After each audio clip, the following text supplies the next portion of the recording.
Hi everyone, I'm Valentina Rodriguez, a 29-year-old pediatric nurse from Phoenix, Arizona.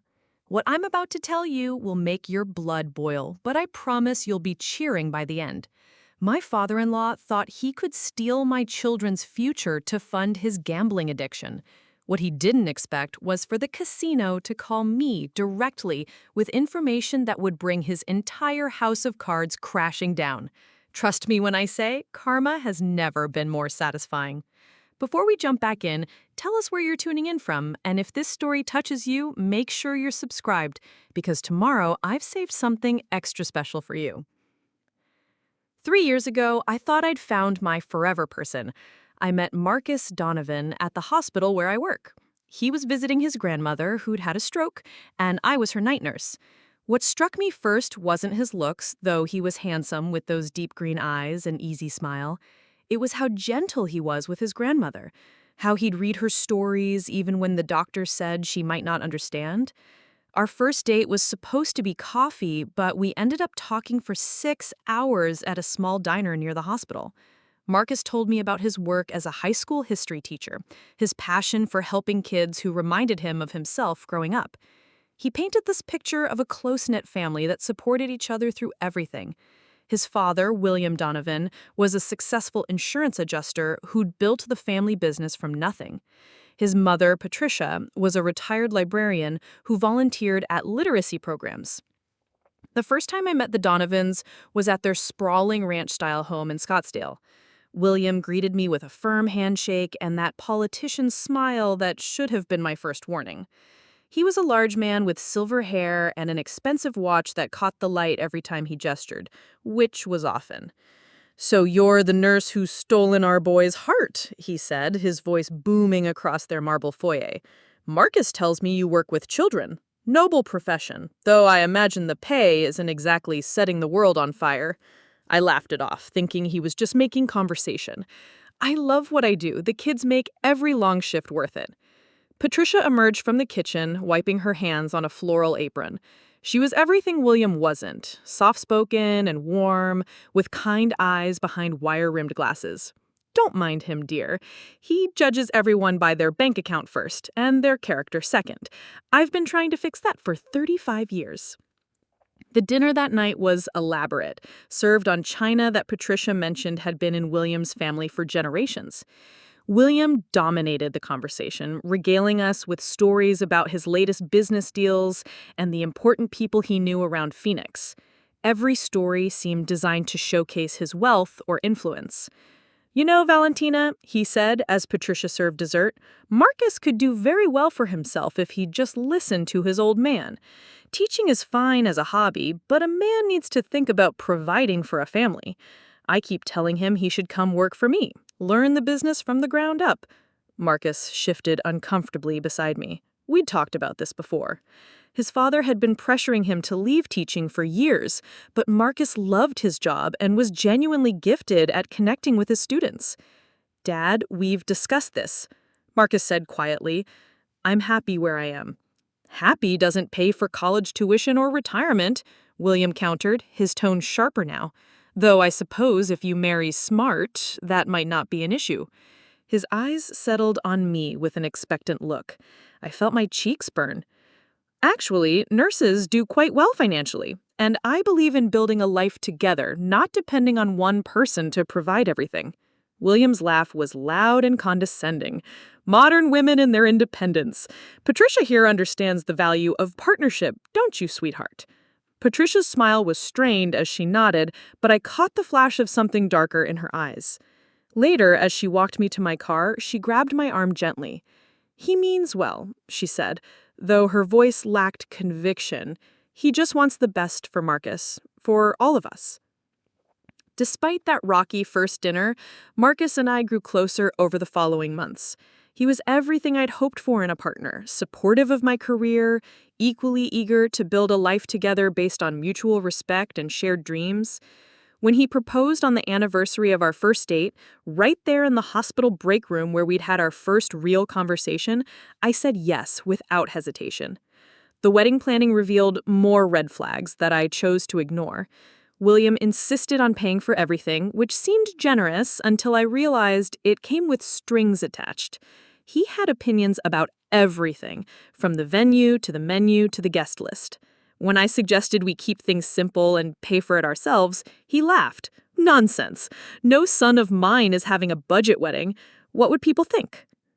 More concerning was how Marcus seemed to shrink around his father. The confident, passionate man I'd fallen in love with became quiet and deferential whenever William was around. When I brought it up, Marcus would make excuses. "He's just used to being in charge," Marcus would say. "It's how he shows he cares." The wedding itself was beautiful, everything I dreamed of and more. William had spared no expense, and I felt like a princess walking down the aisle of the historic chapel he'd booked. But even then, there were moments that made me uneasy.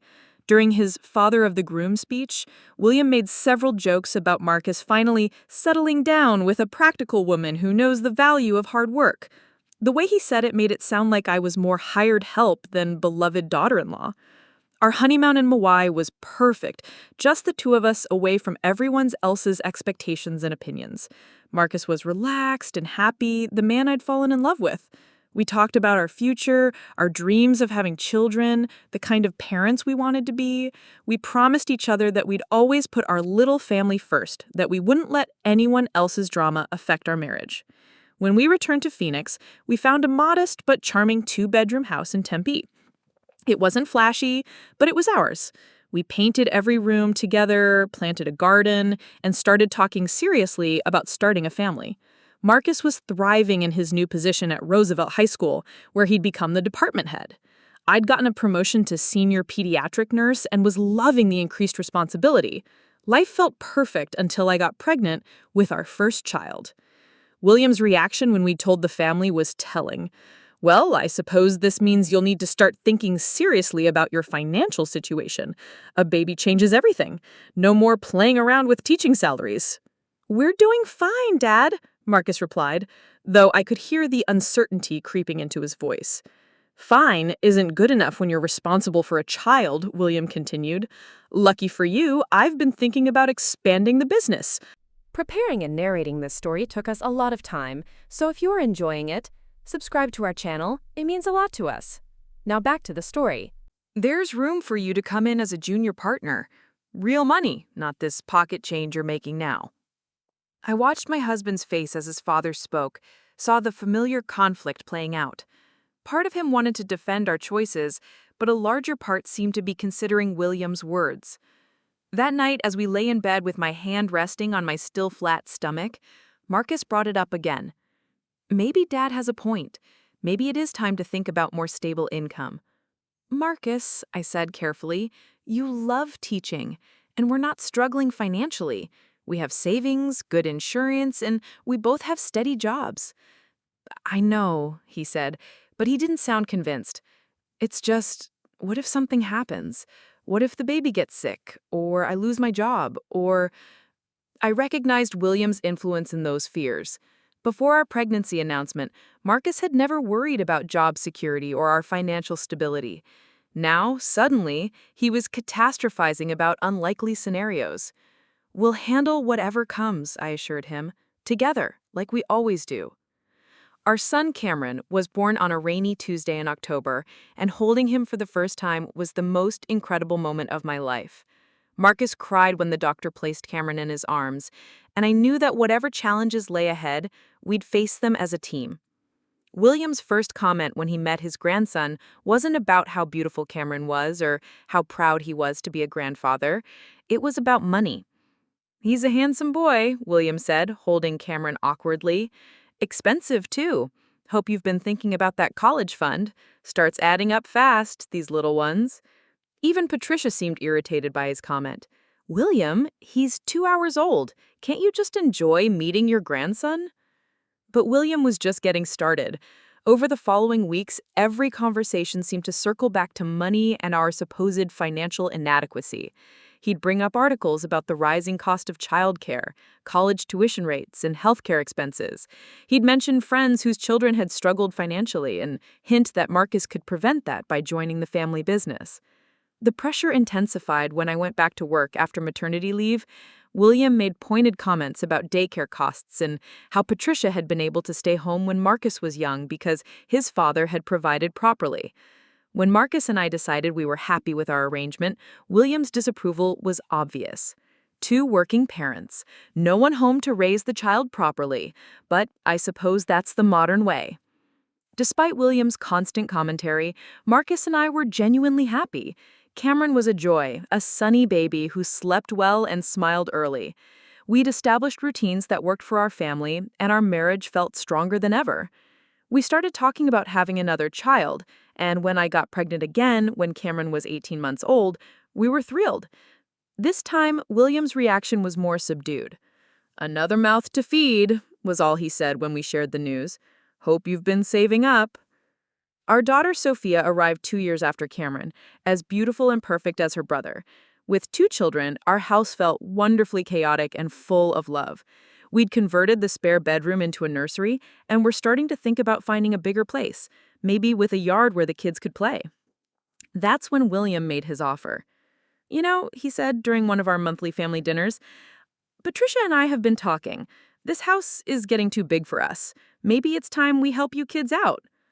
The house he was referring to was their 5-bedroom home in Scottsdale, worth easily 3 times what our little place was. It seemed too generous, too good to be true. "Dad, that's incredibly kind, but we couldn't possibly accept something like that." "Why not? You're family. And with 2 kids, you need the space. Besides, it's not charity. Think of it as an investment in your future, in the grandchildren's future."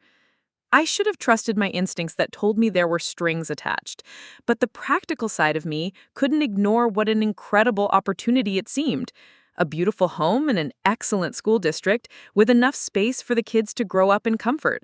We could start college funds with the money we'd save on our mortgage. Against my better judgment, we agreed to William's offer. We sold our house in Tempe and moved into the Scottsdale property, with William and Patricia relocating to a luxury condo downtown. On the surface, it seemed like the perfect arrangement. The kids loved having their own rooms in a big backyard. Marcus's commute was a bit longer, but the schools were excellent. What I didn't realize was that accepting William's generosity had given him something he'd wanted all along: a sense of ownership over our lives. The comments started small.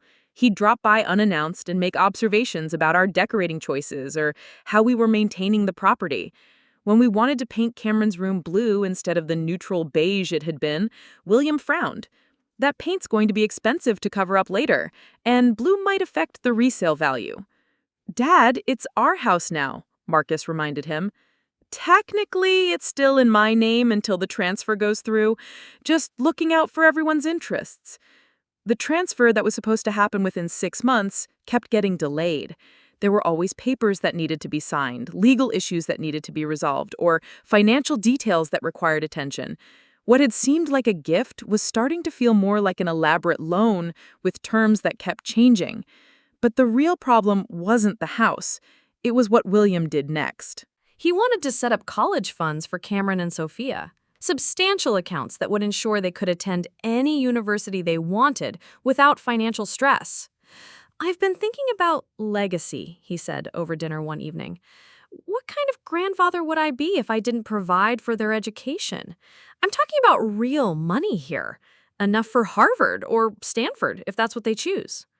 The amounts he mentioned were staggering. Each child would have an account worth over $100,000, invested conservatively but positioned for growth. It would mean Cameron and Sophia would have opportunities I'd never dreamed of as a child. "That's incredibly generous, William," I said carefully. "But are you sure? That's a lot of money. Money I've worked hard to earn. And what's the point of having it if you can't help family? Besides, there are tax advantages to setting it up this way. My accountant recommended it." Marcus was practically glowing. The idea that his children would have educational opportunities he'd never had was deeply meaningful to him.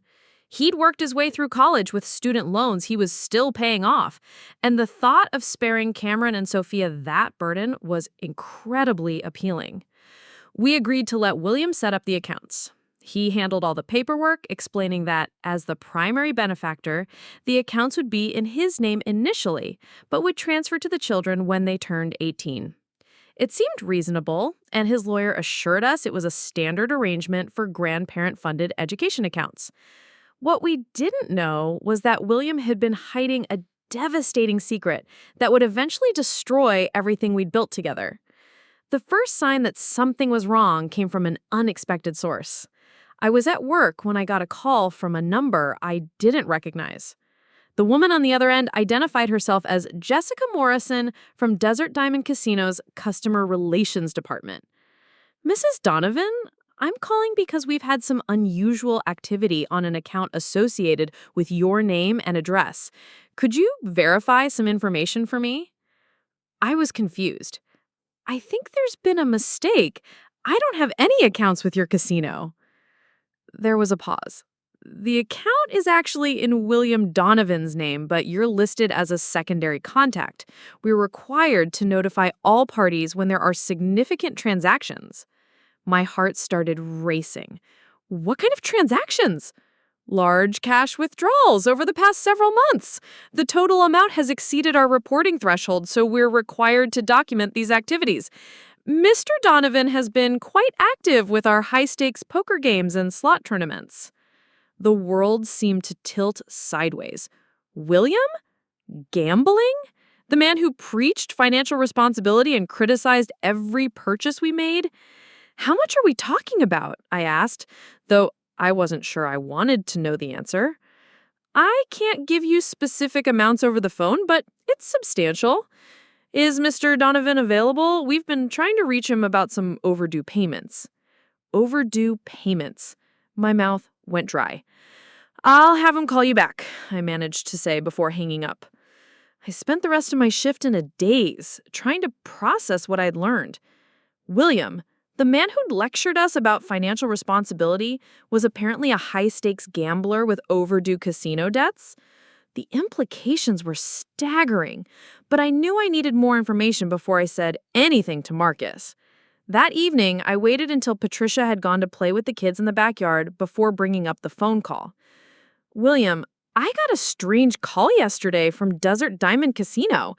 They said you have accounts there. The change in his demeanor was instant. The jovial grandfather mask slipped, replaced by something cold and calculating.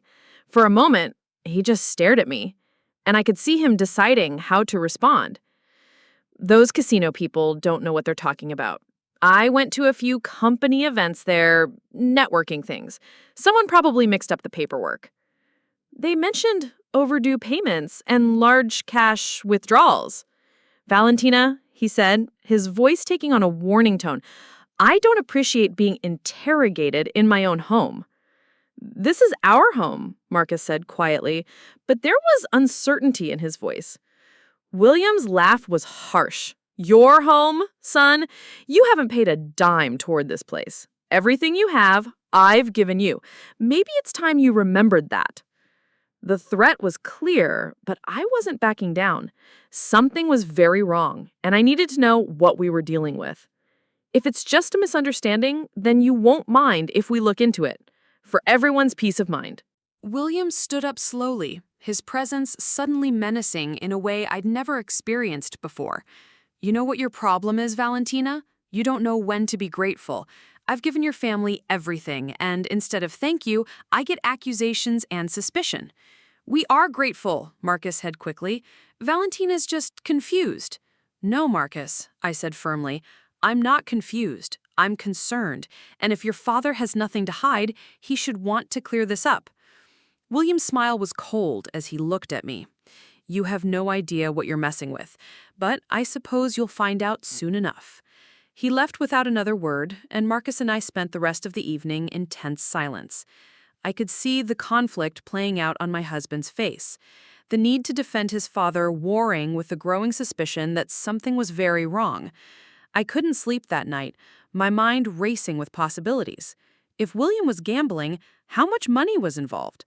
Were we somehow liable for his debts? And most terrifying of all, what about the kids' college funds? The next morning, while Marcus was at work and the kids were at daycare, I made a decision that would change everything. I called the number Jessica Morrison had given me and asked for a meeting. What she told me in that sterile casino office would shatter everything I thought I knew about William Donovan and put my children's future in jeopardy. But it would also give me the ammunition I needed to fight back against a man who thought he could manipulate and control my family forever. The war for my children's future was about to begin, and I had no intention of losing. The casino's customer relations office felt like a fever dream. Beige walls, fluorescent lighting, and the distant sound of slot machines created an atmosphere that seemed designed to make people uncomfortable. Jessica Morrison was a professional-looking woman in her 40s with kind eyes that had clearly seen too much human misery. "Mrs. Donovan, I appreciate you coming in," she said as I settled into the chair across from her desk. "I know this must be confusing and upsetting." "I just need to understand what's going on," I said, my voice steadier than I felt. "My father-in-law claims there's been some kind of mistake." Jessica pulled out a thick folder and opened it carefully.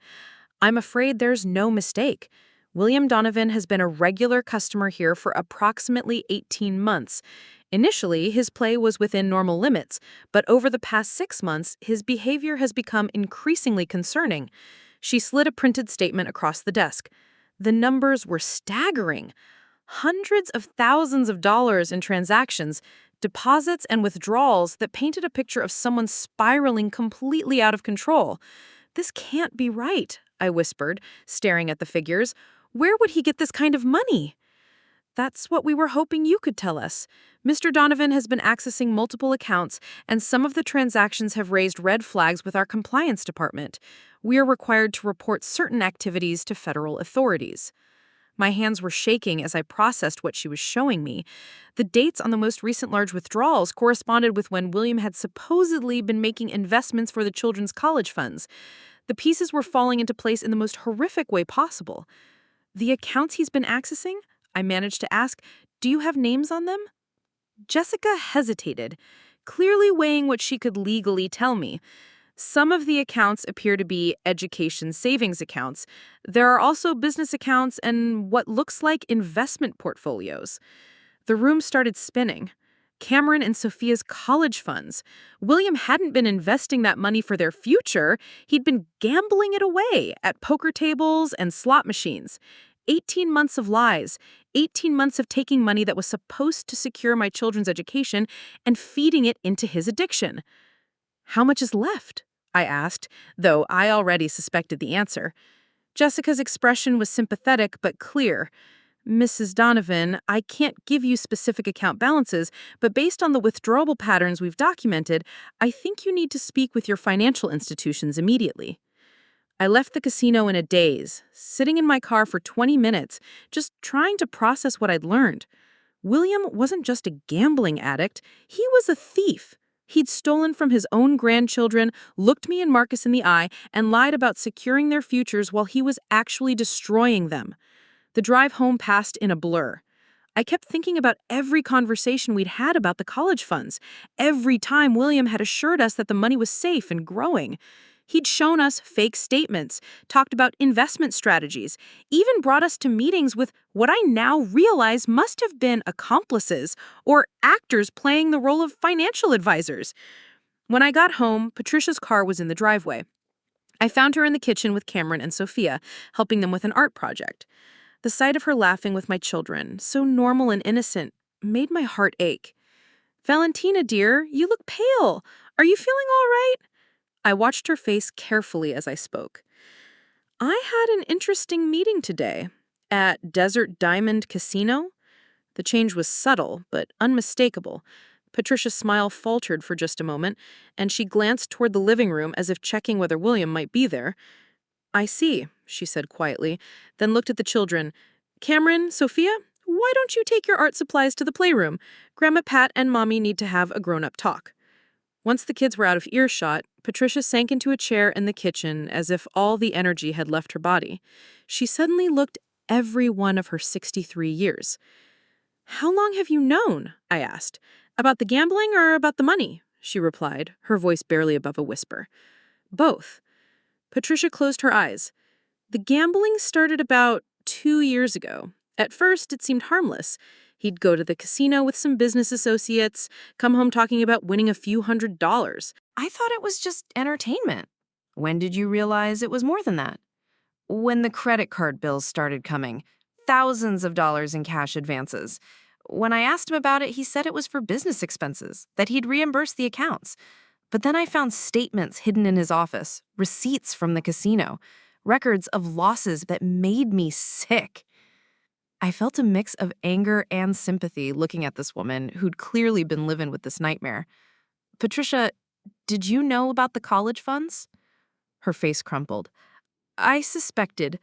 When you and Marcus were so happy about the accounts William was setting up, I wanted to believe he was doing the right thing. But the amounts he was talking about, the money coming and going from our accounts, it didn't add up. Why didn't you say anything? Patricia's laugh was bitter. You've seen how William operates. He controls everything, our finances, our social life, even which doctors I see. When I tried to confront him about the gambling, he threatened to leave me with nothing. At my age, with no career of my own, I was terrified. But those are my children's futures he's gambling away, I said, my voice rising despite my efforts to stay calm. I know, Patricia whispered, tears streaming down her face. I know, and I hate myself for not being stronger. But Valentina, you don't understand what he's capable of when he's cornered. The threats, the manipulation, he's destroyed other people who've tried to cross him. Before I could ask what she meant, we heard William's key in the front door. Patricia's face went white, and she quickly wiped her eyes. Please don't tell him we talked, she begged. Not yet. I need time to figure out how to handle this. William's voice boomed from the entryway. Where are my beautiful grandchildren? I watched him interact with Cameron and Sophia. This man who'd been stealing their future was showering them with affection and gifts. The cognitive dissonance was overwhelming. How could someone love children and simultaneously rob them of their security? Daddy's not home yet? William asked, settling into his favorite chair in the living room. He's running late. Parent conferences tonight, I replied, struggling to keep my voice neutral. Ah, the glamorous life of an educator, William said with his familiar condescending chuckle. Speaking of which, I've been thinking more about that junior partnership offer. With the kids getting older, the financial pressures are only going to increase. The audacity was breathtaking. Here he was, having gambled away my children's college funds, still trying to manipulate Marcus into making career decisions based on manufactured financial insecurity. Actually, William, I wanted to talk to you about finances. I went to the bank today to check on the college fund accounts. I watched his face closely, saw the flash of panic he quickly covered with confusion. What about them? They couldn't find the accounts. The account numbers you gave us don't match anything in their system. William's expression shifted to irritation. Those bank clerks don't know what they're talking about. The accounts are with a different institution managed through my investment firm. I told you that. Then maybe you could give me the correct information so I can verify everything is on track? The silence stretched between us, broken only by the sound of the children playing in the next room. William was calculating, trying to figure out how much I knew and what story might still work. Valentina, I'm starting to worry about you. This obsession with checking up on me, questioning my generosity, it's not healthy. Maybe you should talk to someone about these trust issues. The gaslighting was so blatant it took my breath away, but I wasn't backing down. I think transparency about my children's futures is pretty reasonable. If everything is legitimate, there should be no problem providing documentation. William stood up abruptly. Cameron, Sophia, come give Grandpa a hug goodbye. As he hugged my children, I saw him whispering something to Cameron that made my son giggle. The manipulation extended even to them, and I felt a surge of protective fury, unlike anything I'd ever experienced. After William left, taking Patricia with him, I spent the evening researching everything I could about gambling addiction and financial fraud. The patterns were all there. The secrecy, the lies, the increasing desperation as losses mounted, and the targeting of family members' assets to fund continued gambling. When Marcus came home, exhausted from his parent conferences, I knew I had to tell him everything despite knowing it would devastate him. We sat at the kitchen table after putting the kids to bed, and I laid out what I'd learned. The casino has records, Marcus. Hundreds of thousands of dollars. The timing matches up with when your father was supposedly setting up the college funds. Marcus stared at the papers I'd printed out, his face cycling through disbelief, anger, and finally a devastating acceptance. He wouldn't do this, he said, but his voice lacked conviction. I know it's hard to accept, but we need to verify what's actually in those accounts. Tonight. It took us 3 hours of phone calls to financial institutions, speaking with after-hours customer service representatives and automated systems to confirm what I already knew in my heart. The college fund accounts William had described didn't exist. The account numbers he had given us were completely fictitious. Marcus broke down completely when the reality finally hit him. His father had stolen from his own grandchildren, looked his son in the eye month after month, and lied about securing their futures. The man he'd looked up to his entire life was revealed as a fraud and a thief. How could I have been so stupid? Marcus kept saying. The signs were there. The way he always deflected questions about the accounts, the way he handled all the paperwork himself. You trusted your father, I said, holding him as he cried. That's not stupid. That's normal. But even as I comforted my husband, I was planning. William might have thought he'd gotten away with his scheme, but he'd made one crucial mistake. He'd underestimated me. The next morning, I took a personal day from work and began making calls, first to the police fraud division, then to the state attorney general's office, and finally to a lawyer who specialized in financial crimes. The picture they painted was grim, but not hopeless. Proving fraud will require extensive documentation, explained attorney Sarah Chen during our consultation. But if your father-in-law has been this reckless, he's likely left a paper trail. The casino records will be crucial evidence. What about recovering the money? That depends on whether there are any assets left to recover. Gambling addicts often liquidate everything to fund their habit, but we can file for restitution and possibly go after any remaining assets. The legal process would be long and expensive, but I didn't care. This wasn't just about money, it was about justice and protecting other potential victims. My next stop was the bank where Marcus and I had our accounts. I explained the situation to the manager and asked for a complete audit of any transactions connected to William's access to our finances. What they found made my stomach turn. William had been steadily siphoning money from our joint savings account for months, using a power of attorney document that Marcus had signed when we bought the house. Small amounts at first, a few hundred here and there, but escalating to thousands in recent weeks. The total amount taken from your accounts is approximately $37,000, the bank manager informed me. The power of attorney gave him legal access, but if you can prove the money was used fraudulently, you may have grounds for recovery. $37,000. Money we'd saved for a down payment on our dream home someday, for family vacations, for emergencies. All of it fed into William's gambling addiction. When I got home, I found Marcus in his home office, staring at papers spread across his desk. He looked up when I walked in, and I could see he'd been crying. I found more, he said quietly. Remember when Dad helped us refinance the house last year to get a better interest rate? My heart sank. What about it? He took out a second mortgage at the same time, against the house, for $200,000. The world tilted sideways. The house we thought we owned, the security we'd believed we had for our family, was actually mortgaged to the hilt to fund William's gambling addiction. Marcus, tell me you didn't sign for that. I don't remember signing for it, but he held up documents with his signature. This looks like my signature, but I swear to you, Valentina, I never agreed to a second mortgage. I examined the papers and something looked off about the signature. It was close to Marcus's handwriting, but not quite right. Either William had forged it, or Marcus had been manipulated into signing documents he didn't understand. We need a handwriting expert, I said, and we need to find out exactly what else your father has done in our names. The investigation consumed the next several weeks. Working with attorney Chen, we uncovered a web of financial manipulation that was staggering in its scope. William had used his position as the family financial advisor to gain access to multiple accounts and lines of credit. He'd opened credit cards in Marcus's name using old addresses. He'd taken out loans using our house as collateral. He'd even borrowed against Patricia's life insurance policy.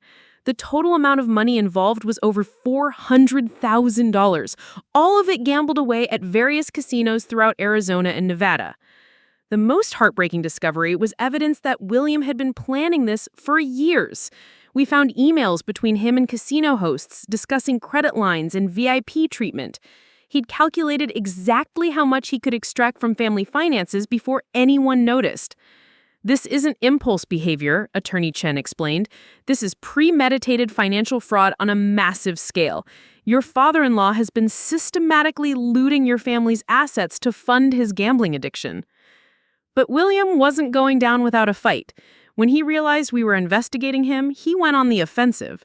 First came the threats. Phone calls in the middle of the night warning us that we were making a terrible mistake. Text messages reminding us that he legally owned the house we were living in and could evict us. Then came the manipulation campaign. He called Marcus's school administration claiming that his son was having a breakdown and might be dangerous around students.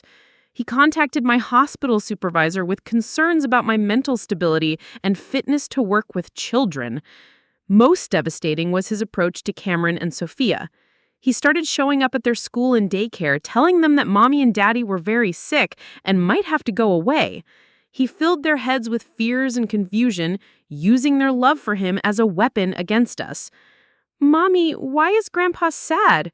Sophia asked one evening after William had picked her up from daycare without permission. "He said you're trying to hurt him." The realization that William was willing to traumatize his own grandchildren to protect himself from consequences was the final straw. This wasn't just about money anymore. It was about protecting my children from a predator who happened to be their grandfather. I started documenting everything. Every phone call, every threat, every manipulation attempt. I installed security cameras around our house and began recording conversations. If William wanted to play dirty, I'd beat him at his own game. The breakthrough came from an unexpected source. Patricia called me one evening, her voice shaking with fear and determination. "Valentina, I need to see you, alone.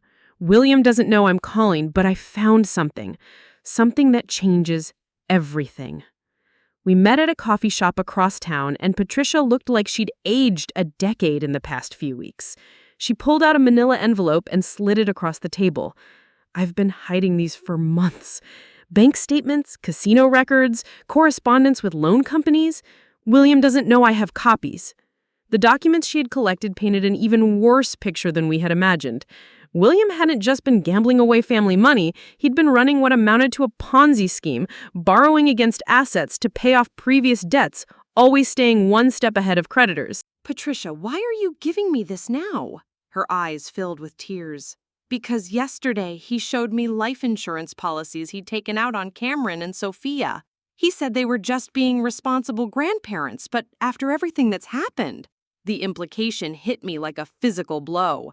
Life insurance on my children, taken out by a man who'd already proven he'd sacrifice anything for money?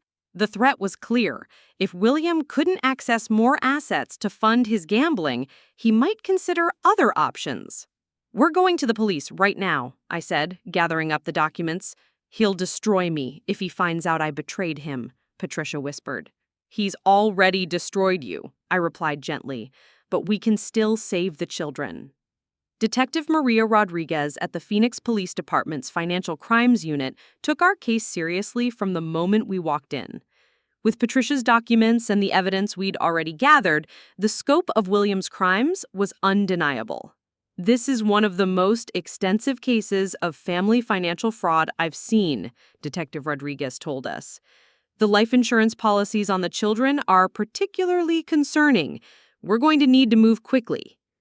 Within hours, search warrants were executed on William's home office and business. What they found there would ensure that William Donovan's gambling days were finally over.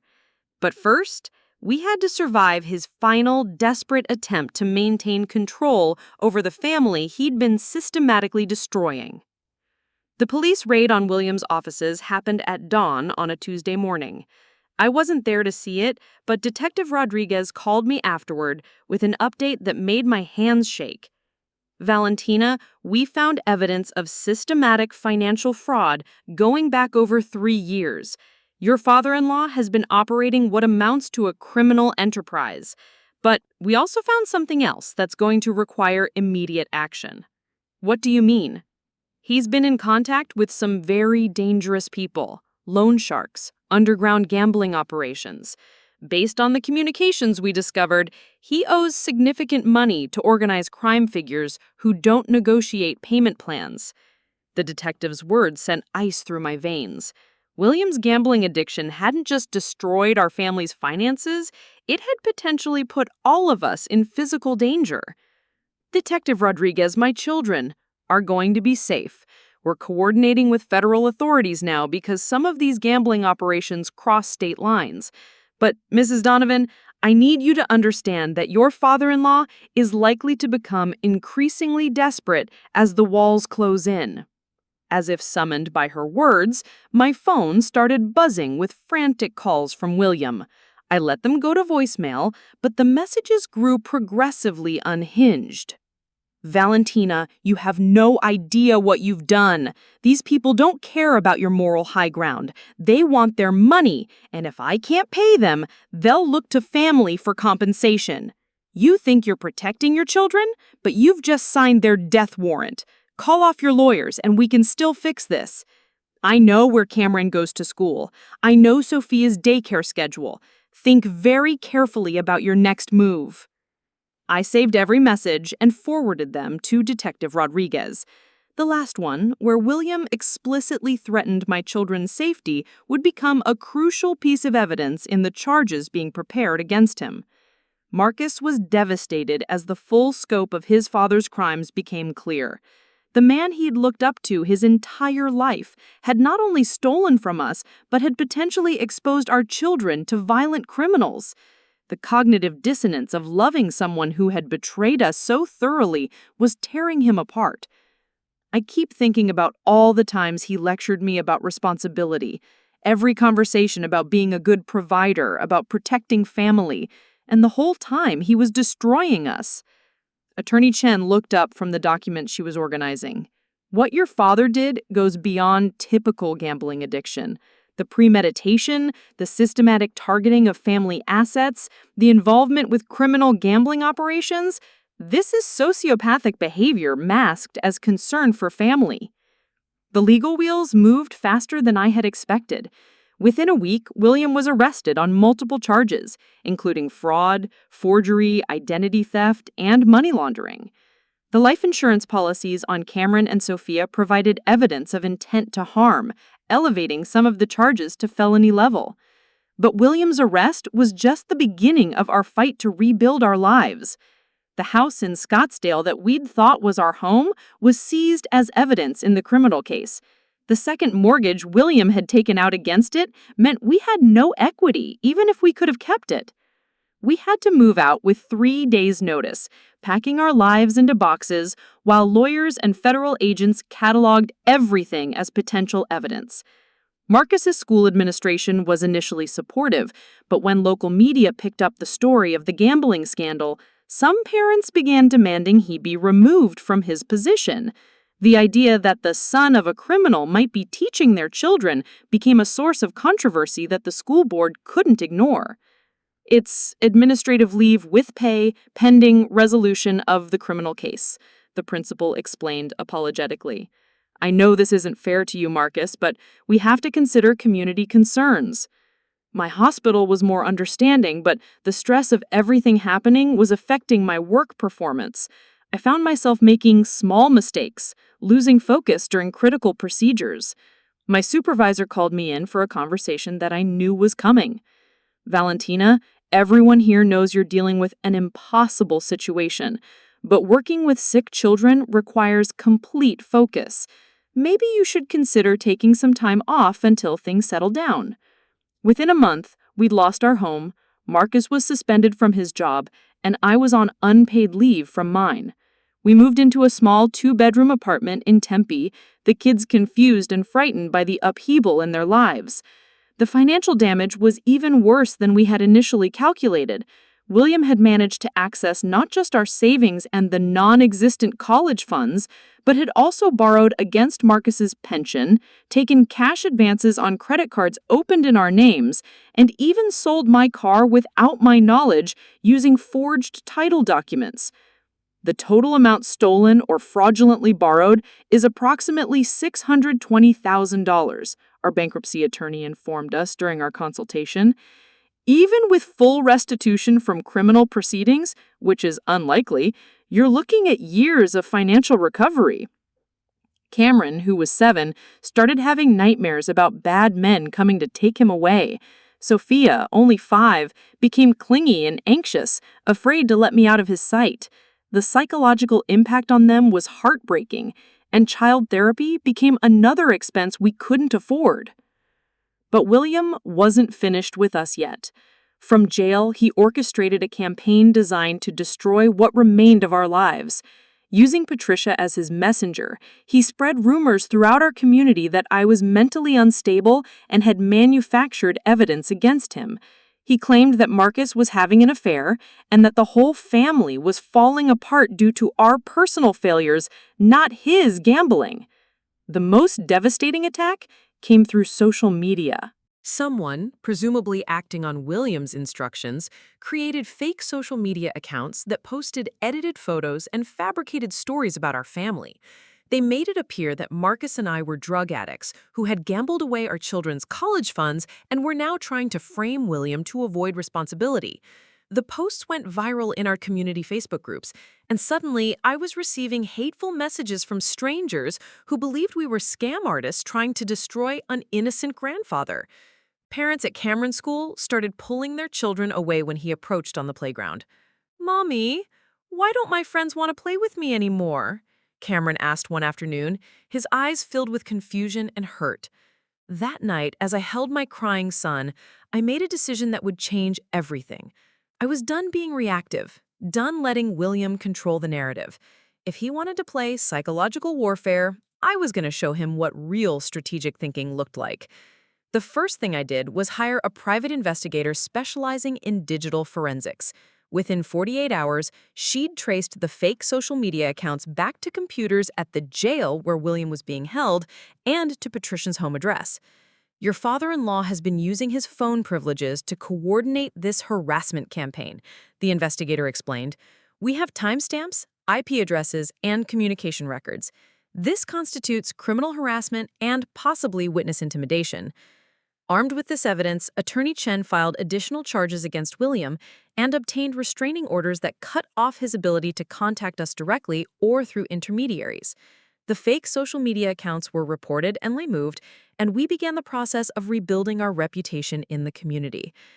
But the real breakthrough came from an unexpected source. I was grocery shopping with the kids when a woman approached me in the cereal aisle. She was about my age, well-dressed, with kind eyes that looked familiar, though I couldn't place her. "Excuse me, are you Valentina Rodriguez?" she asked quietly.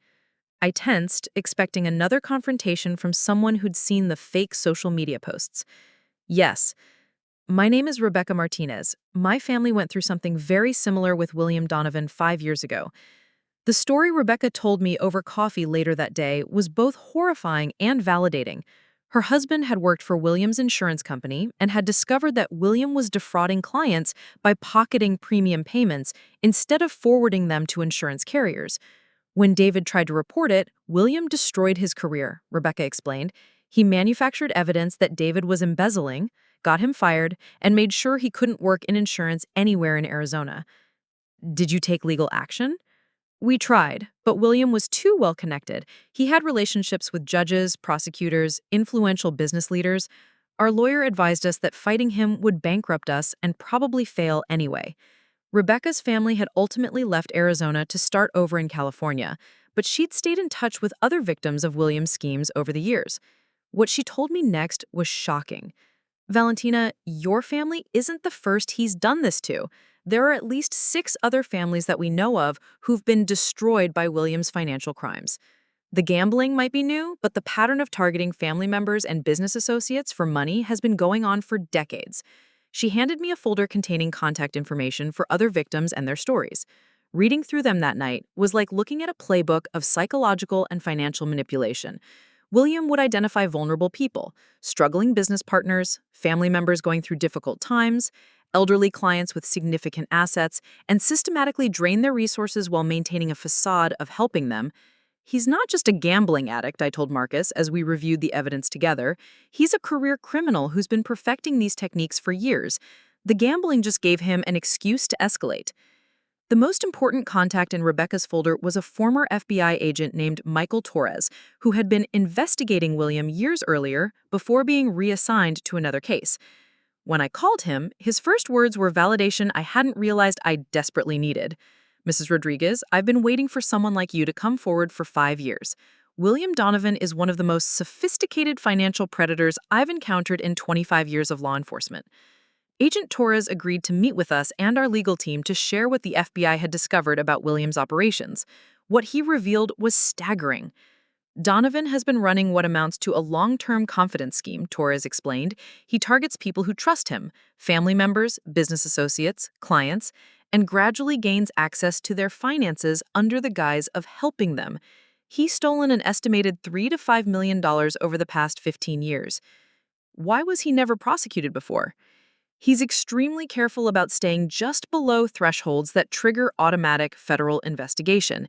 He spreads his crimes across multiple jurisdictions, making it difficult for any one prosecutor to see the full pattern.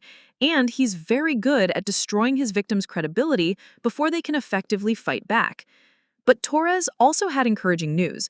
The scale of William's crimes against our family, combined with the evidence from other victims, had finally crossed the threshold for federal prosecution under the Organized Crime Control Act.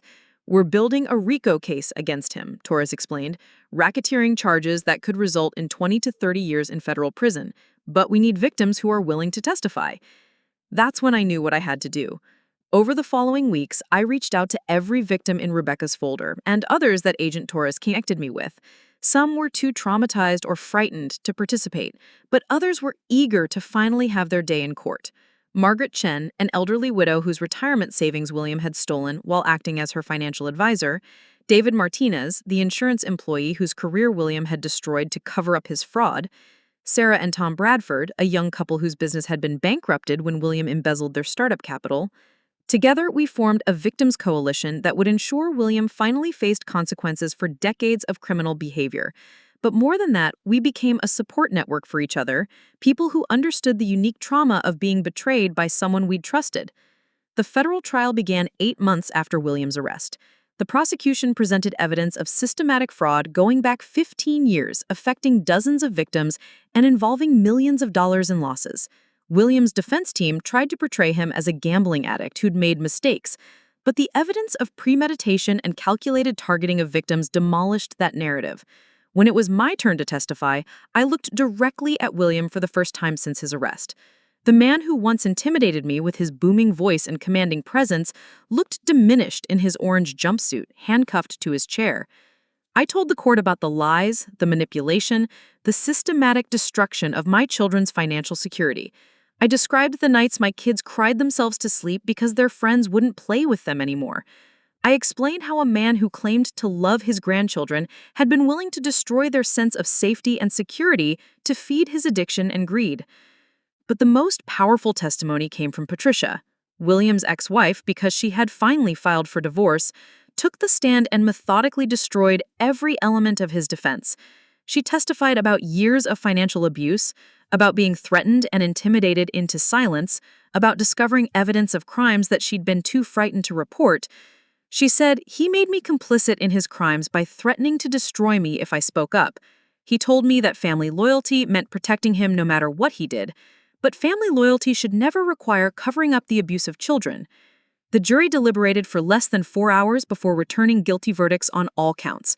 William Donovan was sentenced to 28 years in federal prison without possibility of parole for 15 years. At 67 years old, he would likely spend the rest of his life behind bars. But the real victory came in the months that followed. The federal conviction triggered asset forfeiture proceedings that recovered nearly $2 million from accounts William had hidden in offshore banks and shell companies. While it wasn't enough to fully compensate all his victims, it provided substantial restitution to families like ours who had lost everything. Marcus was reinstated at his school with a formal apology from the administration and the school board. His students welcomed him back with a party and cards, expressing how much they'd missed him. The community that had initially turned against us gradually recognized that we'd been victims, not perpetrators. My hospital offered me a promotion to head nurse of the pediatric intensive care unit, acknowledging that the strength and determination I'd shown in fighting William made me exactly the kind of leader they wanted on their team. We were able to buy a new house, modest but ours, in a neighborhood with excellent schools where Cameron and Sophia could start fresh. The kids began showing signs of recovery, their nightmares fading as they realized they were safe and that the adults in their lives could be trusted to protect them. But perhaps the most meaningful outcome was the legislation that resulted from our case. Working with state legislators and other victims' rights advocates, we helped draft the Family Financial Protection Act, which requires additional oversight and documentation for financial transactions involving family members and creates stronger penalties for elder and family financial abuse.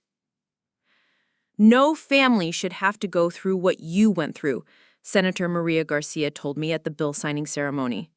But your courage and fighting back has created protections that will help countless other families. Patricia found her own path to healing and redemption. Using her share of the recovered assets, she established a foundation that provides financial counseling and legal assistance to victims of family financial abuse.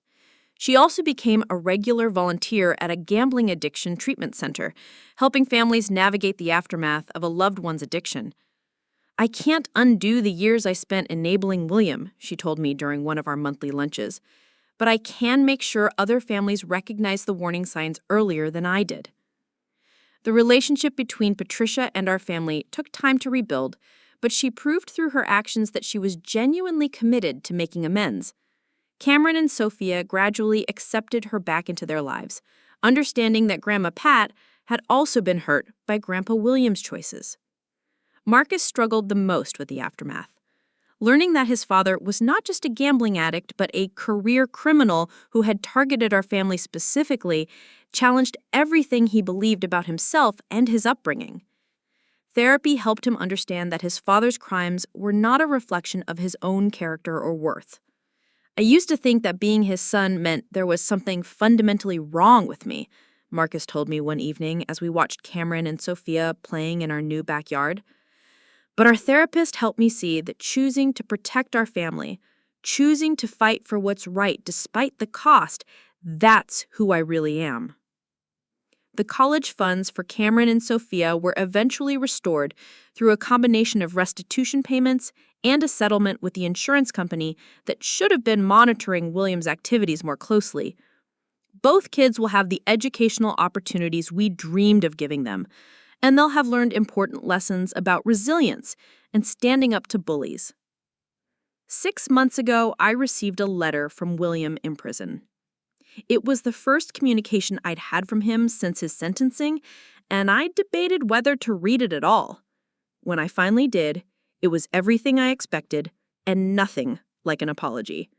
He blamed everyone but himself for his situation, his victims for being naive, the prosecutors for being overzealous, the judges for being unfair. He claimed that his crimes had been misunderstood acts of financial creativity and that we were all ungrateful for the benefits we'd received from his schemes. But the last paragraph revealed something that made me smile. It hope you understand, Valentina, that this isn't over. I have friends, people who owe me favors. When I get out, we're gonna settle accounts. I forwarded the letter to Agent Torres and Attorney Chen, adding another charge of criminal threats to William's record and ensuring that his earliest possible release date was pushed back even further. Then I threw the letter away and went to watch my children play soccer. That's the difference between who I was when this nightmare began and who I am now. 3 years ago, a letter like that would have sent me into panic and despair. Today, it's just evidence for prosecutors and a reminder of why I made the right choice in fighting back. William Donovan thought he could steal my children's future and destroy my family because we were too trusting and naive to stop him. He underestimated the power of a mother fighting for her kids and the strength that comes from knowing you're on the right side of justice. His gambling addiction destroyed his life and nearly destroyed ours. But in the end, his crimes brought together a community of survivors who refused to be victims anymore. And sometimes that's how real justice works. Not through a single moment of dramatic courtroom victory, but through the daily choice to rebuild, to heal, and to protect others from the predators who walk among us, wearing the masks of family and friends. The months following William's sentencing brought unexpected challenges that I hadn't anticipated. While justice had been served in the courtroom, the practical reality of rebuilding our lives from the financial and emotional devastation he had caused was far more complex than I had imagined. The first major hurdle came when we tried to establish new banking relationships. William's crimes had been so extensive and well documented that our family name had been flagged in multiple financial databases. Every loan application, every credit check, every attempt to open new accounts triggered additional scrutiny that delayed normal financial transactions by weeks. "I understand your frustration, Mrs. Rodriguez," the loan officer at our new bank explained apologetically.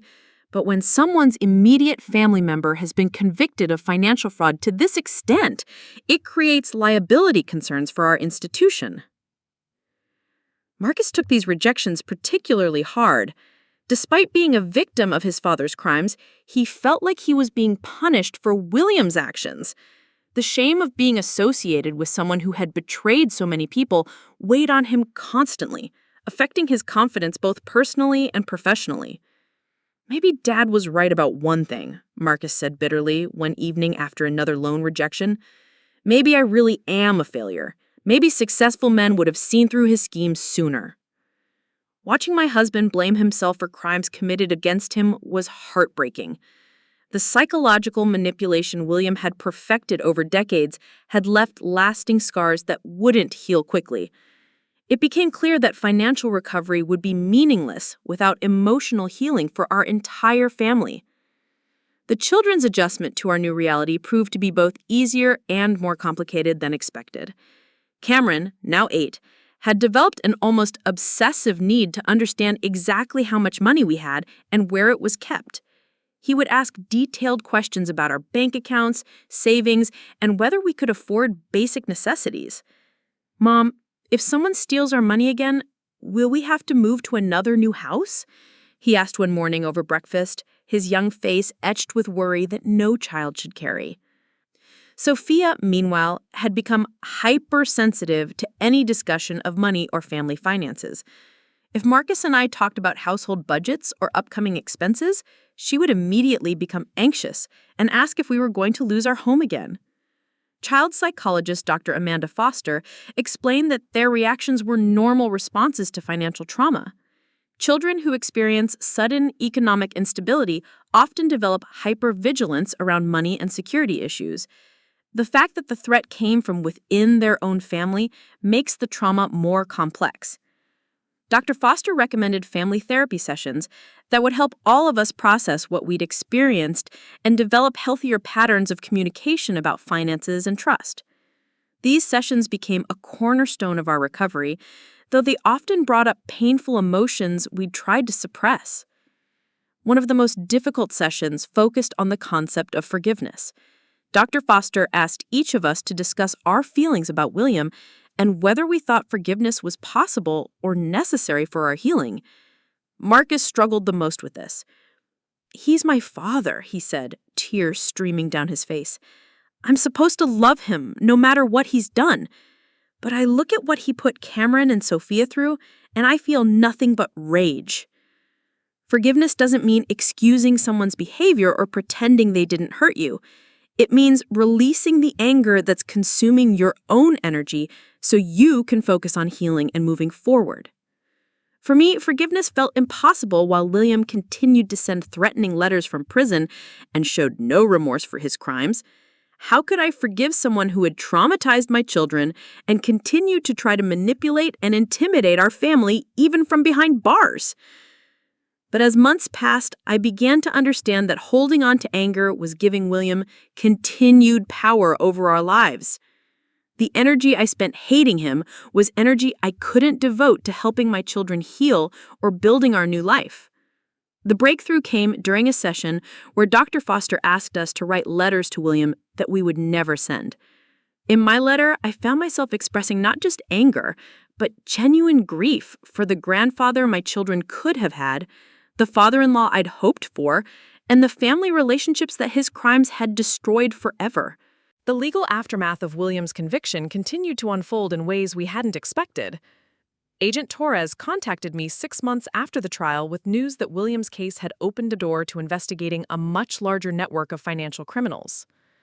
Your father-in-law's records led us to other criminal enterprises operating throughout the Southwest, Torres explained. We've identified at least 12 other individuals involved in similar schemes, and we've recovered over $8 million in stolen assets. The scope of the criminal network William had been part of was staggering. What had seemed like individual crimes committed by one gambling addict were actually part of an organized conspiracy involving corrupt financial advisors, insurance brokers, and even some banking officials who had facilitated these schemes in exchange for kickbacks. Mrs. Rodriguez, we'd like you to consider testifying in these additional cases, Torres said. Your family's story has become the template for understanding how these criminals operate. Your testimony could help convict people who've been stealing from families for decades. The prospect of more trials, more public exposure, and more time spent reliving our trauma was daunting. But I thought about all the other families who might still be vulnerable to these predators, and I knew I couldn't walk away. Over the next 18 months, I testified in 7 different criminal cases involving members of William's network. Each trial revealed new victims and new methods these criminals used to exploit people's trust and steal their life savings. Margaret Patterson, a 90-year-old grandmother whose insurance broker had stolen her husband's death benefit, the Kowalski family, whose business partner had embezzled their retirement savings to fund his gambling addiction, the Rodriguez family, no relation to us, whose trusted financial advisor had been transferring their children's college funds to offshore accounts for years. Each story was a variation on the same theme of trusted individuals systematically betraying the people who depended on them. But each trial also demonstrated that victims who fought back could achieve justice and recovery. The media attention from these trials led to speaking opportunities I never could have imagined. Victims' rights organizations, financial planning conferences, and community groups began inviting me to share our story and discuss warning signs of financial exploitation. My first speaking engagement was terrifying. Standing in front of 200 people at a conference for financial advisors, I felt exposed and vulnerable. But as I told our story and saw people in the audience taking notes, asking questions, and expressing genuine concern about protecting their clients, I realized this work was becoming my calling. How do you identify financial predators who seem so trustworthy? Asked one advisor during the question and answer session. That's exactly the problem. They seem trustworthy because they've learned to mimic the behaviors and language of legitimate professionals. The key is understanding that real financial advisors welcome transparency and oversight. If someone discourages you from asking questions or getting second opinions, that's a red flag. Over time, these speaking engagements evolved into a consulting business focused on helping families and financial institutions recognize and prevent financial exploitation. What had started as the worst experience of my life was becoming a way to protect other families from similar devastation.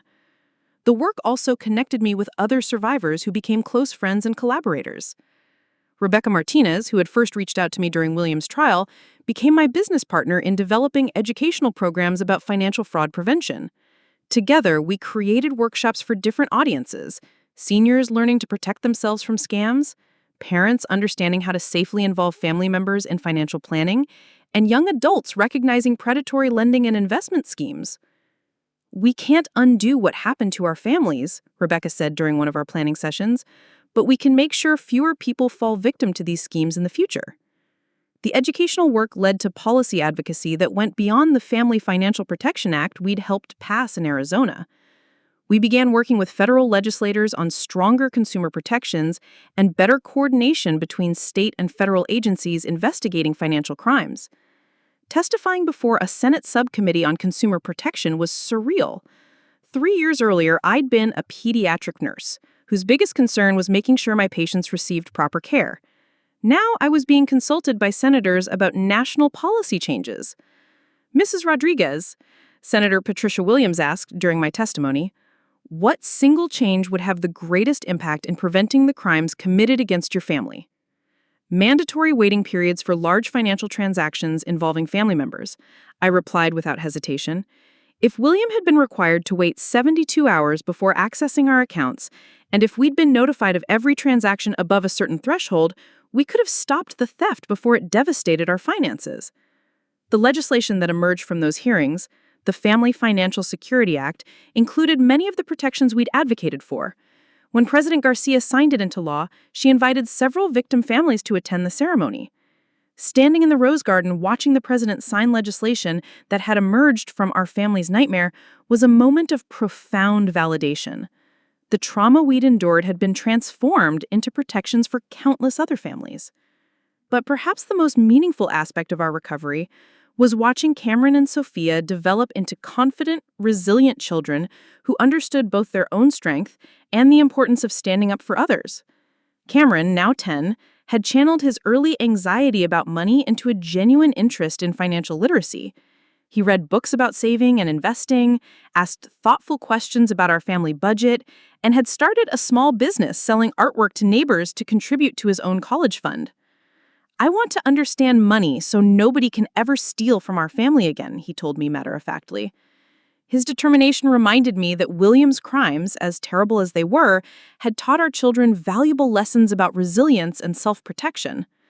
Sophia, 8 now, had become an advocate for other children experiencing family trauma. When she learned that one of her classmates was struggling with his parents' divorce, she organized a group of friends to include him in their activities and make sure he felt supported. Sometimes bad things happen to families, but that doesn't mean the kids are bad, she explained to me. We learned that from what Grandpa William did to us. Their emotional intelligence and empathy, developed through surviving our family crisis, were gifts that would serve them throughout their lives. They understood in ways most children don't that adults can make terrible mistakes, but that didn't mean all adults were untrustworthy or that families couldn't heal and grow stronger. Marcus's healing journey took longer than mine or the children's, but eventually led to profound personal growth. The man who had once deferred to his father's authority in all things became someone who trusted his own judgment and stood firmly behind his values. His return to teaching was triumphant in ways that went beyond just being reinstated. The vulnerability and authenticity he brought to his classroom, shaped by our family's experience, made him an even more effective educator. Students who were dealing with their own family problems found in him a teacher who truly understood struggle and recovery. Mr. Rodriguez helped me understand that my dad's problems don't define who I am, wrote a student in an end-of-year evaluation. He showed me that you can come back from bad things happening to your family. Marcus also began volunteering with organizations that support children of incarcerated parents, helping them navigate the complex emotions of loving someone who had committed serious crimes. His perspective as someone who had been both victim and family member gave him unique credibility with these kids. The financial recovery aspect of our journey proved to be more successful than we had initially hoped. The restitution payments from William's conviction, combined with settlements from insurance companies and financial institutions that had failed to detect his fraud, eventually restored most of what our family had lost.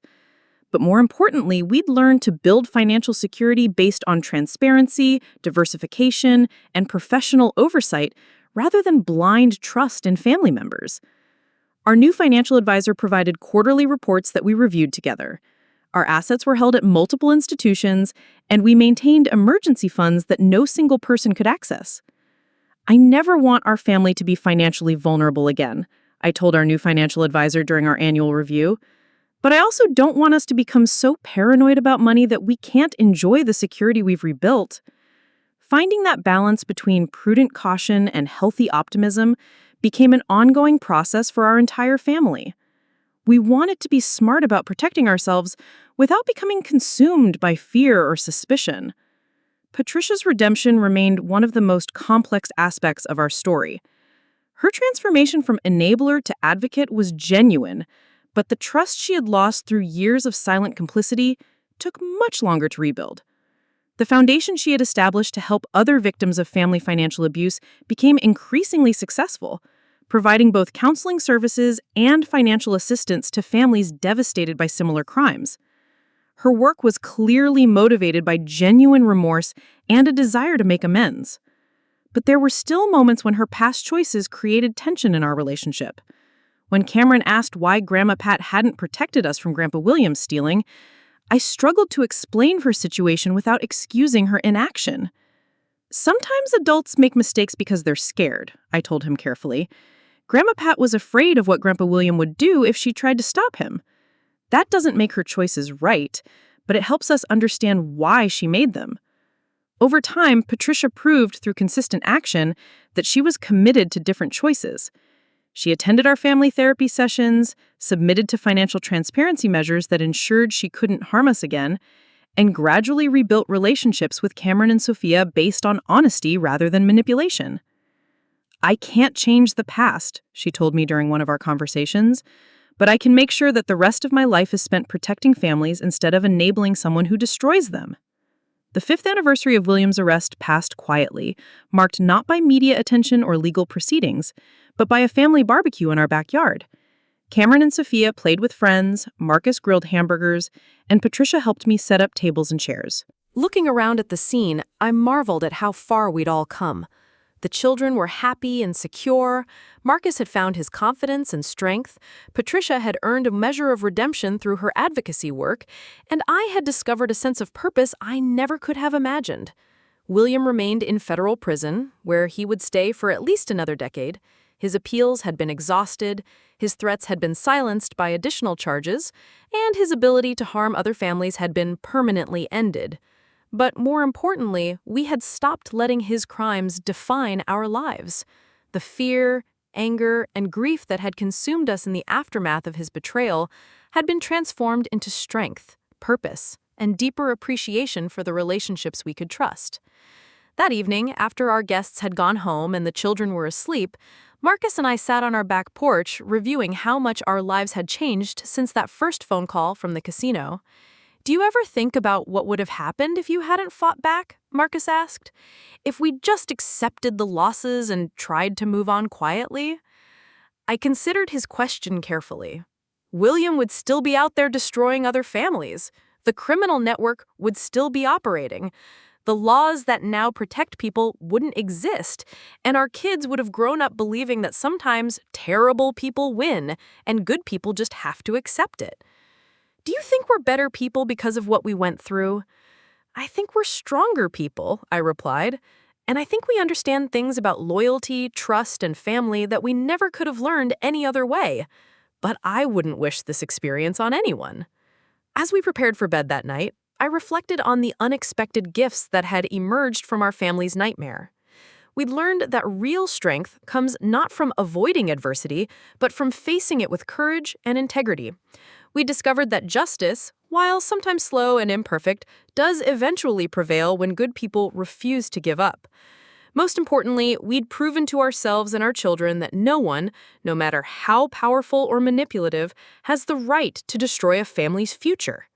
And when someone tries, fighting back isn't just an option, it's a responsibility we owe to ourselves and to every other family that might become their next victim. The story that had begun with a devastating phone call from a casino had become something much larger, a testament to the power of ordinary people to achieve extraordinary justice when they refuse to accept that criminals should prosper at the expense of innocent families. The 7th year after William's conviction brought an unexpected development that would test everything we'd learned about resilience and moving forward. I was at work when I received a call from Agent Torres, who had been reassigned to a cybercrime unit, but still occasionally contacted me about developments related to William's case. Valentina, I'm calling because there's been a security breach at the federal prison where your father-in-law is incarcerated, he said, his tone immediately putting me on high alert. William and 3 other inmates escaped during a prisoner transport yesterday. The words hit me like ice water. After 7 years of rebuilding our sense of safety and security, the man who had threatened my children was once again free and potentially dangerous. My first thought was of Cameron and Sophia, now 13 and 11, who had finally stopped looking over their shoulders and checking locks obsessively before bed. How is that possible? I asked, trying to keep my voice steady while my mind raced through all the implications. William is 65 years old and has been in prison for 7 years.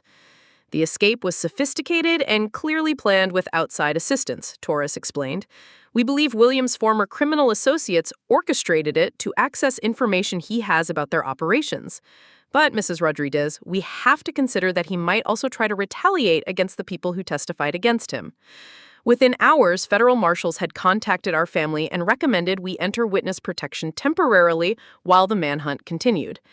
The idea of uprooting our lives again, just when we'd finally found stability and peace, was devastating.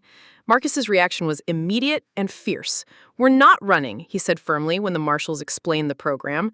"We spent years rebuilding our lives here. The kids have friends. I have tenure at my school. Valentina has her business. We're not letting him destroy what we've built again." But as parents, we couldn't ignore the potential threat to Cameron and Sophia. We compromised by accepting enhanced security measures, including surveillance systems, panic buttons, and regular check-ins with federal agents, while maintaining our normal routines as much as possible. The impact on our children was immediate and heartbreaking.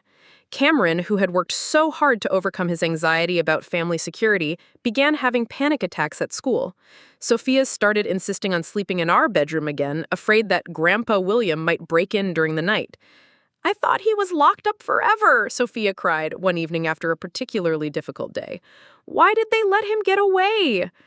Explaining the complexities of prison security and criminal justice to children who had already been traumatized by one failure of the system was one of the hardest conversations I'd ever had as a parent. How do you reassure kids about their safety when you're not entirely sure of it yourself? Dr. Foster, who we'd continued seeing for occasional family sessions over the years, helped us develop strategies for managing the renewed trauma while maintaining hope and normalcy. The most important thing is to acknowledge their fears while emphasizing the differences between then and now. They're not helpless children anymore, and you're not naive adults who can be easily deceived. The manhunt for William and his fellow escapees dominated local news for weeks. Security footage from the escape showed a carefully coordinated operation involving multiple vehicles and what appeared to be inside assistance from prison staff. The FBI's investigation revealed that William had been planning this escape for over 2 years, using his reputation as a financial expert to gain influence with other inmates and corrupt guards. More disturbing was the discovery that William had been using prison communications to maintain contact with his former criminal network. Despite restrictions on his phone and mail privileges, he had found ways to provide them with information about federal investigations and potential targets for new schemes. "Your father-in-law wasn't just serving time," Agent Torres explained during one of our security briefings. "He was running a criminal consulting operation from prison, advising other fraudsters on how to avoid detection and maximize their thefts." The revelation that William had continued his criminal activities even while incarcerated added a new dimension to our understanding of his pathology. This wasn't someone who had made mistakes due to gambling addiction. This was a career criminal who viewed prison as merely a temporary inconvenience in his ongoing enterprise. 3 weeks into the manhunt, we received the call we'd been dreading. William had contacted our home phone number, somehow obtaining our unlisted information despite all the security precautions. "You can't hide from family forever, Valentina." His voice on our answering machine was calm and controlled, lacking any of the desperation I might have expected from a fugitive. "We need to have a conversation about the damage you've done to my reputation and my business relationships." The recording was immediately turned over to federal investigators, who were able to trace the call to a location in Nevada. But by the time they arrived, William was gone, leaving behind only evidence that he was being supported by a sophisticated network of criminal associates. The psychological impact of hearing William's voice again after all these years was profound. The children's nightmares returned with increased intensity, and Marcus struggled with guilt over not being able to protect his family from his father's continued threats. I keep thinking that if I'd been a better son, if I had recognized what he was earlier, maybe none of this would have happened. Maybe other families wouldn't have been hurt either. But our family therapist helped us recognize that this renewed crisis was actually demonstrating how much stronger we'd come. Instead of falling apart or allowing fear to paralyze us, we were working together to address threats while maintaining our commitment to the life we had built. Cameron surprised us all with his maturity in handling the situation. Rather than retreating into anxiety, he took charge of researching home security systems and developing family safety protocols. "We know more about bad people now than we did before," he told his younger sister. "That makes us harder to hurt, not easier." He wasn't just a fugitive. He was a key figure in an international money laundering operation with resources to support his freedom indefinitely. But William's arrogance and need for control ultimately proved to be his downfall.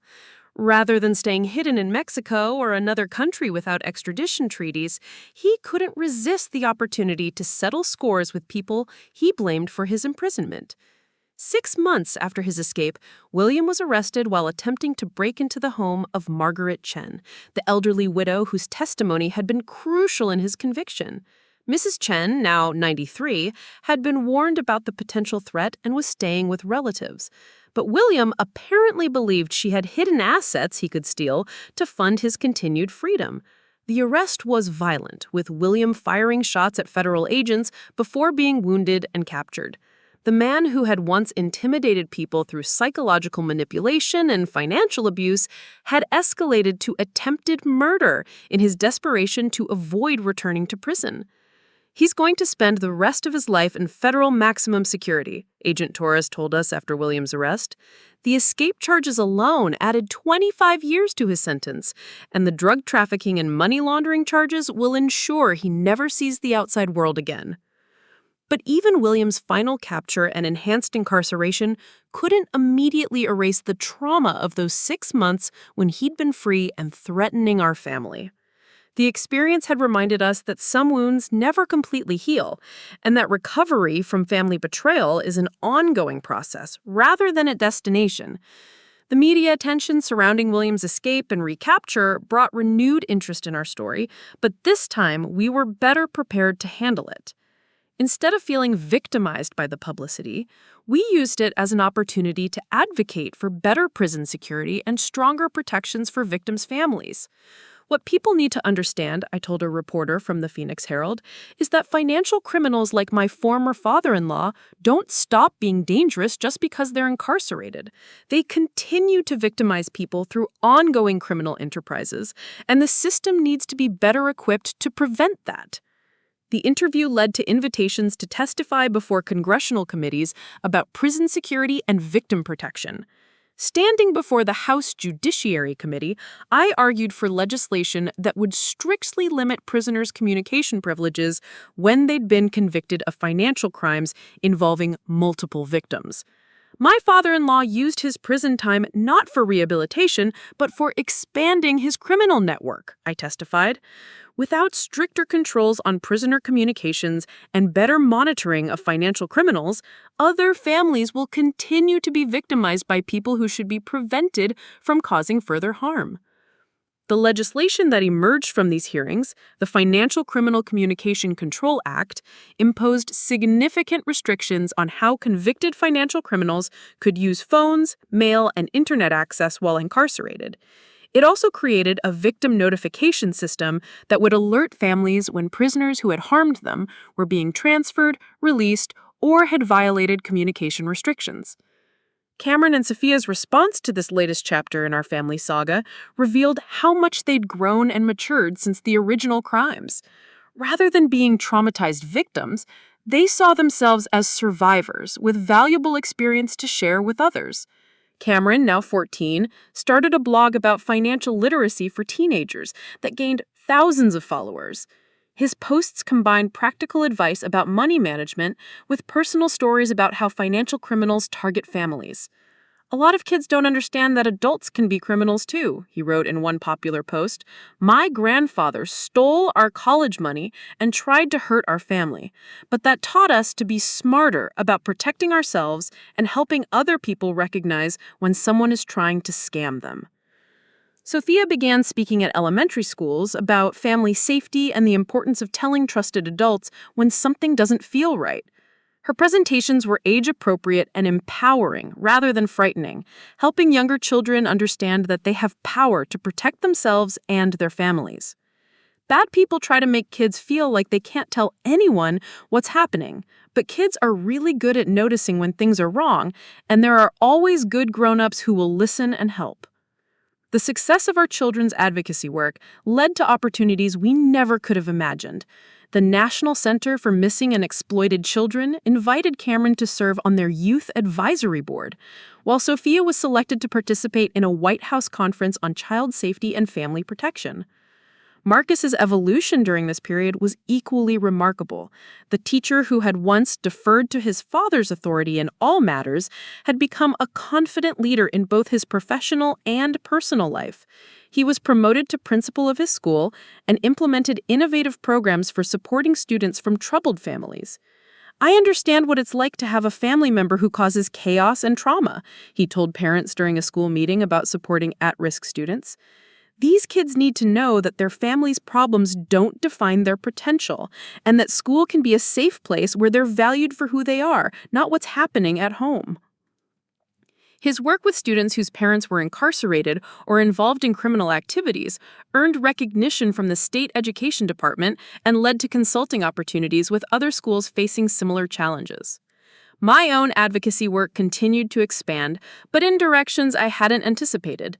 The expertise I'd developed and understanding financial manipulation and family exploitation led to consulting contracts with law enforcement agencies, training investigators to recognize complex fraud schemes. Traditional financial fraud training focuses on identifying fake documents and forged signatures, but family financial predators are much more sophisticated. They use emotional manipulation, legitimate-appearing documentation, and long-term relationship building to gain access to their victims' assets. The training programs I developed helped investigators understand the psychological components of family financial abuse and provided them with interview techniques that were more effective for getting victims to share information about trusted family members who had betrayed them. Working with law enforcement also gave me insight into the broader scope of crimes, similar to what William had committed against our family.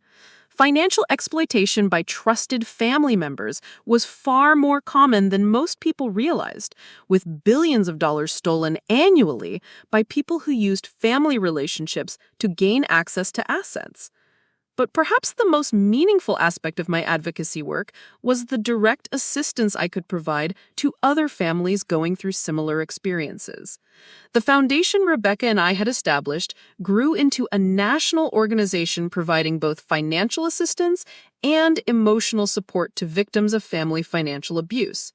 When someone you trust destroys your financial security, it's not just about the money. It's about rebuilding your ability to trust anyone, including yourself. That process takes time, and you need people who understand what you're going through.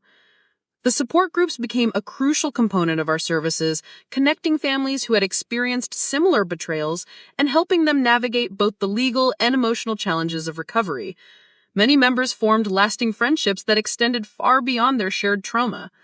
One of the most rewarding aspects of this work was seeing how children from affected families supported and learned from each other.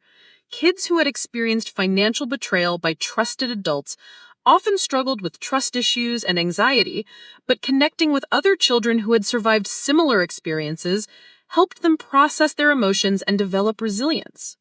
Patricia's continued involvement in victim advocacy work remained complicated but ultimately positive.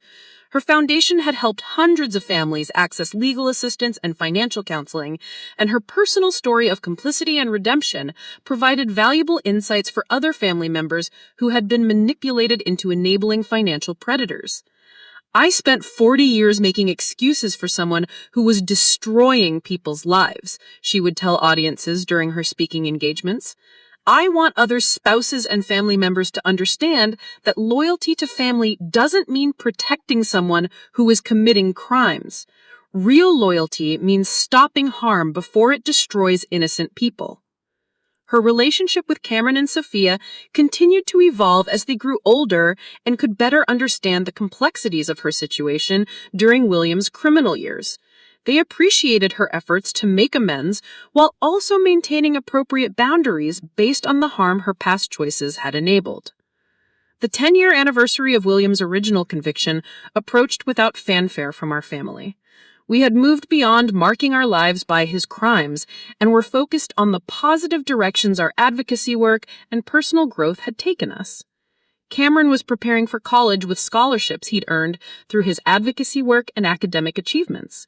His essay for his Harvard application discussed how experiencing financial trauma had motivated him to pursue a career in forensic accounting, specializing in investigating family financial abuse. Sophia was developing into a confident young woman with a strong sense of social justice and a particular passion for protecting vulnerable populations. Her plan was to study law and eventually work as a prosecutor, specializing in financial crimes. Marcus had been invited to join a task force developing national standards for supporting students affected by family trauma.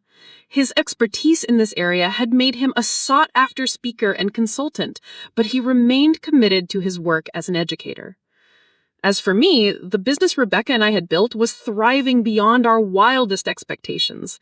We had contracts with federal agencies, state governments, and major financial institutions to provide training and consultation on preventing and investigating financial exploitation.